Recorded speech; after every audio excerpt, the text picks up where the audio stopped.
आले तुफान किती जिद्द ना सोडली, झेप घेतली आकाशी, स्वप्ने झाली पुरी.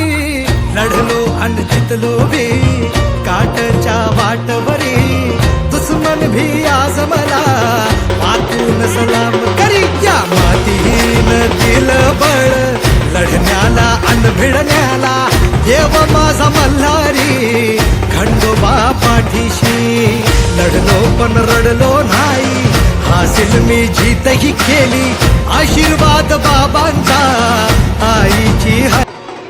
आले तुफान किती जिद्द ना सोडली, झेप घेतली आकाशी, स्वप्ने झाली पुरी. लढलो आणि जितलो बी काटच्या वाटवरी, दुश्मन भी आज मला वाकून सलाम करी. या मातीनं दिलं बळ लढण्याला अन भिडण्याला, देव माझा मल्हारी.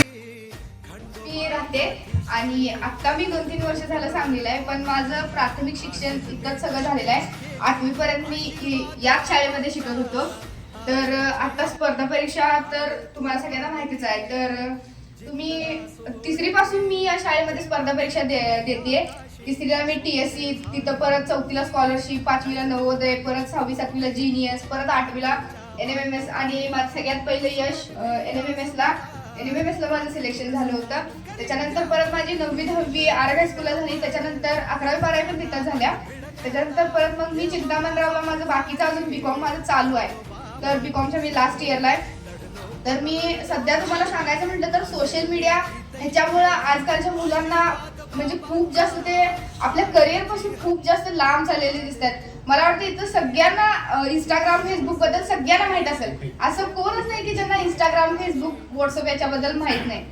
पण माझं सांगायचं झालं तर मी इंस्टाग्राम माझं आजपर्यंत माझ्या मोबाईलमध्ये कधी इंस्टाग्राम नव्हतं. ज्यावेळी मी भरती झाल्यानंतर मला वाटलं की आता थोडंसं मला गरज आहे, तर मी भरती झाल्यानंतर इंस्टाग्राम जस्ट 2 दिवसापूर्वी ओपन केले. तर मला वाटतं तुम्ही पण सगळ्यांनी सोशल मीडियापासून लांब राहावा. आणि NMMS तर तुम्हाला इतका जास्त उपयोग होणार आहे का, तर मी सांगलीत गेल्यानंतर फक्त 3 महिन्यात मी माझा पूर्ण सिलेबस कव्हर केलाय. आणि आता जे सध्याला 8वीचे मुलं-मुली आहेत त्यांनी फोकस करा आपल्या आपल्या करिअरवरती, गोलवरती. जे सर इथं शिकवतात, तुमच्या सुट्ट्या कॅन्सल होत आहेत. तुम्हाला वाटत असेल आज की मला रविवारची सुट्टी भेटत नाही किंवा माझ्या दिवाळीच्या सुट्ट्या मला भेटत नाहीयेत, तर आम्ही पण ह्याच फेजमधून त्यांना आवटी सरांनी आमच्याकडून इतका अभ्यास करून घेतलेला. त्यावेळी आम्हाला पण वाटायचं की सर कधी सोडताय, पण आज आम्हाला समजतंय की त्याचं खरं जे आम्हाला उपयोग आज होतोय. मी एअरफोर्सचा अभ्यास करताना पण मला त्याचा खूप जास्त फायदा झालाय. इथल्या स्पर्धा परीक्षेचा अभ्यासाचा तुम्हाला पुढे जाऊन तुम्हाला आता वाटत असेल की काय झालं, 1 वर्षासाठी तर होतं, झालं सिलेक्शन झालं, आता याच्यानंतर करावं लागणार नाही. तुम्ही कुठेही गेला तर तुम्हाला स्पर्धा परीक्षा ही द्यावीच लागते. आणि आता मी आता इथं उभारली. मी पण भरपूर जणांना मी 1ली पासून 8वी पर्यंत इथंच इथं बसत होतं. या भिंती काय माझ्यासाठी नवीन नाही आहेत. मी सुद्धा इथं बसूनच विचार करायचं कधी एकदा माझा सत्कार होईल, कधी एकदा म्हणजे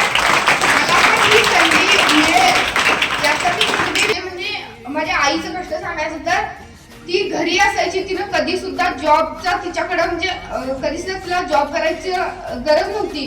पण माझ्यासाठी ती सध्या जॉब करतीये संजय घोडावत मध्ये. तर घरच्यांचं कष्ट खूप आहे आणि जे काय आहे ते मी आज शिक्षक आणि माझ्या घरच्यांमुळेच आहे. आणि तुम्ही पण तुमच्या घरच्यांना संधी द्या इथे या स्टेजवरती येण्याची, एवढंच मी सांगेन. थँक्यू.